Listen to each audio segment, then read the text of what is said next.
Fala aí, bruxões, beleza?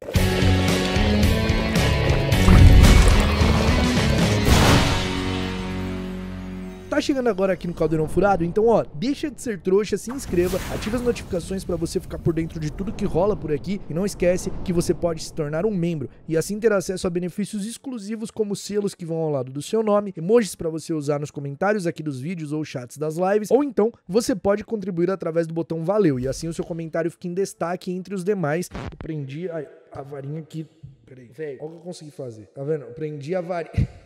Não tá saindo, velho. Nossa, velho. Achei que ia ter que quebrar a varinha. O que eu tava falando? Botão valeu e seu comentário fica em destaque entre os demais aqui. E também perguntas pro Papo Furado, link na descrição, QR Code na tela, como você preferir. Muito obrigado a todo mundo que já utiliza esses meios. Quem não pode utilizar esses meios, não pode contribuir dessa forma, não tem problema. Seu like já é muito importante. O seu comentário também é muito bem-vindo e muito importante. E se você puder compartilhar o vídeo também, eu vou agradecer muito. Os centauros são criaturas não tão simpáticas aos bruxos. Só que você já se perguntou o motivo disso? Há séculos, a definição do que é um ser e uma criatura tem causado muita controvérsia no mundo bruxo. Isso porque há diferentes tipos de criaturas mágicas muito únicas, como o lobisomem, por exemplo. Na maior parte do tempo, um lobisomem é um ser humano, só que durante a lua cheia ele se transforma em uma criatura extremamente perigosa, feroz, com sede de sangue. Eles perdem totalmente suas faculdades mentais e ficam completamente agressivos. Já os trasgos são outro exemplo. Eles caminham de forma ereta como um ser humano, têm uma aparência humanoide e são capazes até de compreender algumas palavras, mas eles são incapazes de entender mais do que isso. Eles são incapazes de construir um diálogo. Eles não entendem absolutamente nada. São só violentos e agressivos por puro instinto. Então, com uma grande variedade de criaturas mágicas com poderes fantásticos, ficava difícil classificar o que era um ser ou uma criatura. Então, Burdock Mundon, que era chefe do Conselho dos Bruxos, o órgão que precedeu o Ministério da Magia, convocou uma reunião lá no século XIV e decretou que um ser era todo aquele capaz de andar em duas pernas. Eram todos aqueles que eram bípedes, enquanto os demais permaneceriam como criaturas. Então ele fez uma reunião e convidou esses novos seres que estavam inclusos nessa nomenclatura em um encontro com os bruxos para decidir as novas leis da magia. Porém, os duendes, em protesto, mostrando como era falha aquela decisão, trouxeram trasgos, fadas, agoureiros e a reunião se transformou no maior caos. Isso acabou não dando muito certo. Então, a sucessora de Burdock Mundon, Elfrida Clegg, que era uma bruxa um pouco mais sábia, um pouco mais ligada às questões ambientais, com seres e criaturas, né, numa diversidade maior ali. Ela, inclusive, foi quem tornou proibido o uso do pomorim dourado nos jogos de quadribol, porque antes do pomo de ouro existia o pomorim dourado, que era um pássaro que era capturado e morria sempre. Então, em cada partida de quadribol, um pomorim era morto. Então, eles acabaram quase entrando em extinção e ela proibiu o uso dessa criatura nos jogos. Então ela era mais ligada, ela tinha uma sensibilidade maior com o assunto. E aí, enquanto chefe do Conselho dos Bruxos, ela determinou que um ser seria todo aquele capaz de compreender e falar a língua humana. Porém, mais uma vez, isso não deu certo. Afinal, existem criaturas capazes de falar algumas poucas palavras, como os furanzões, por exemplo, que são parecidos com furões, só que muito maiores e que são mais agressivos e que xingam as pessoas. E os centauros, que dessa vez se enquadravam na nomenclatura de ser, já que na anterior eles não podiam, né, porque eles não eram bípedes, decidiram não ir à reunião em protesto pelos sereianos, que, por sua vez, não falavam língua humana, falavam o seu próprio idioma, o sereiaco. Só que isso não tornava eles menos inteligentes ou menos desenvolvidos que seres humanos, porque os sereianos têm civilizações super desenvolvidas. E aí os centauros, em protesto, não foram para essa nova reunião. Então, foi só em 1811, muitos anos depois da primeira reunião, que foi estabelecido o que era um ser e o que era uma criatura. Mas ainda assim, não ficou a contento de todo mundo. Foi Grogan Stump, o primeiro bruxo a ocupar o cargo de ministro da magia do recém-modelo de governo ali do ministério, que estabeleceu que um ser era todo aquele capaz de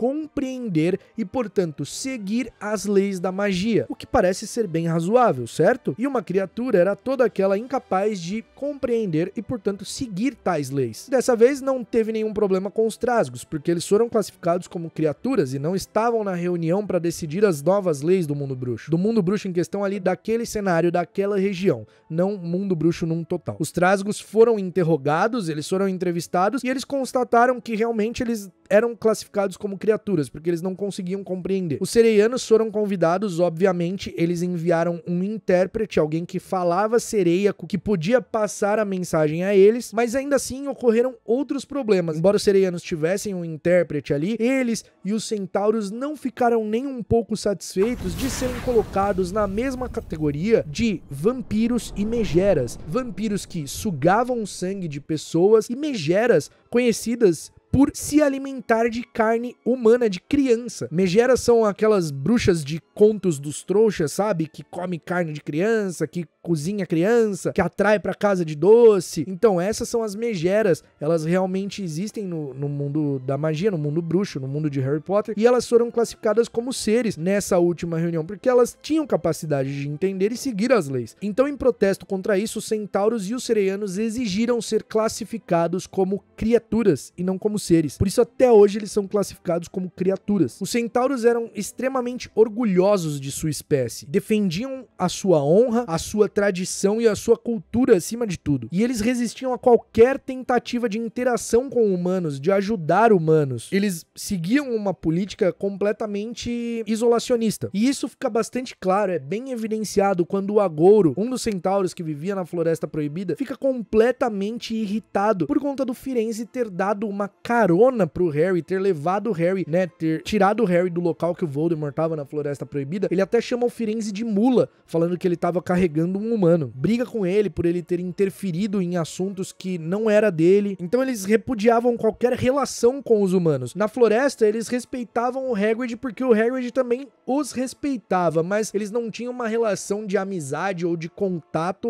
muito além da cordialidade. O Hagrid não invadia o espaço deles, eles não invadiam o espaço do Hagrid, ficava tudo certo. O hall do Ministério da Magia britânico tem uma fonte, que é a fonte dos Irmãos Mágicos, onde tem um bruxo, um centauro, um duende e um elfo doméstico, que simboliza, em teoria, a harmonia entre os povos, entre os seres mágicos, diferentes, né? Os bruxos, os centauros, os duendes, os elfos domésticos, mas na prática não é isso que acontece. A gente sabe que os bruxos são completamente problemáticos, que eles tratam duendes, centauros ou outros seres como inferiores, mesmo esses seres tendo inteligência acima da dos bruxos, como os centauros. Os centauros ficam ofendidíssimos quando a Umbridge, por exemplo, diz que eles eram criaturas de inteligência quase humana. Eles não são criaturas de inteligência quase humana. Eles são criaturas de inteligência superior à inteligência humana. Os centauros ficam possessos quando Firenze aceita dar aula em Hogwarts. Eles queriam matá-lo. E eles ficam bravos até com o Hagrid, porque o Hagrid impediu eles de matar o Firenze. Eles também estavam muito revoltados com o fato do Ministério da Magia estar restringindo cada vez mais o território deles em Hogwarts. Por isso eles levam a Dolores Umbridge, além, é claro, das ofensas que ela proferiu contra eles. Nem o Hagrid podia entrar mais na Floresta Proibida e andar pelo território dos centauros porque ele defendeu o Firenze. Então, assim, pra eles era uma violação da cultura e da conduta deles muito grande. É uma traição enorme os centauros se envolverem com os humanos, já que os humanos nunca respeitaram os centauros. E, cara, é completamente compreensível que os centauros adotem essa postura, até os duendes também, porque eles são marginalizados e discriminados pelos bruxos. Os bruxos dominam o governo, a economia, e eles se colocam como superiores. Enquanto os centauros eram peritos em adivinhação e astronomia, todos eles com uma habilidade inata, pouquíssimos bruxos, pouquíssimos tinham essa habilidade de adivinhação. Pouquíssimos. Dá pra contar nos dedos quem são videntes de verdade no mundo bruxo. Tanto que a maioria dos bruxos julga essa área uma área inútil da magia, porque, claro, vinda de bruxos, né? Porque a maioria é charlatão. Então, num geral, os bruxos recebem tanta hostilidade de seres como centauros e como duendes, ou até como sereianos, porque eles simplesmente estão colhendo o que eles plantaram. Embora Harry Potter seja uma história de bem contra o mal, né? O Harry sendo o herói ali, contra os bruxos das trevas, contra o Voldemort, os bruxos em si, como sociedade, eles não são os heróis, eles não são os mocinhos,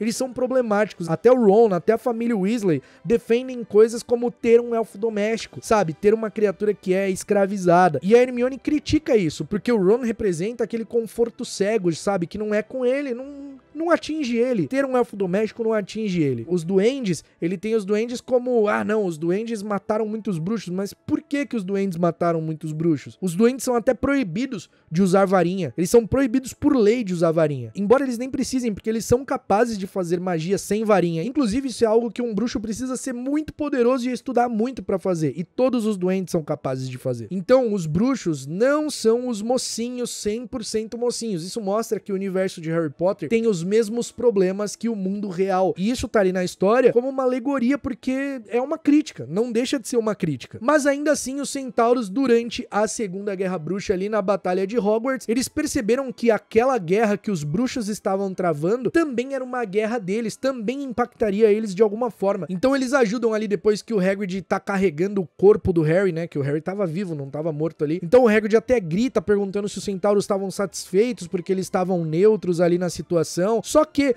o regime do Voldemort tava matando duende, mataria centauros sem problema nenhum. Então eles perceberam que aquela batalha também dizia respeito a eles e acabam entrando ali na batalha e lutando contra comensais da morte e contra as forças do Voldemort. Então é isso, meus bruxos, eu espero que vocês tenham gostado. Se você curtiu esse episódio, por favor, dê seu like, compartilhe, deixe seu comentário aqui. Quero saber se você sabia sobre essas informações todas, que os centauros preferiram ficar ali como criaturas em protesto, de todos esses protestos deles. Também pretendo fazer um vídeo sobre duendes em breve. Espero que você tenha curtido. Se você gostou, já sabe. A gente se vê no próximo episódio e até lá, mal feito feito.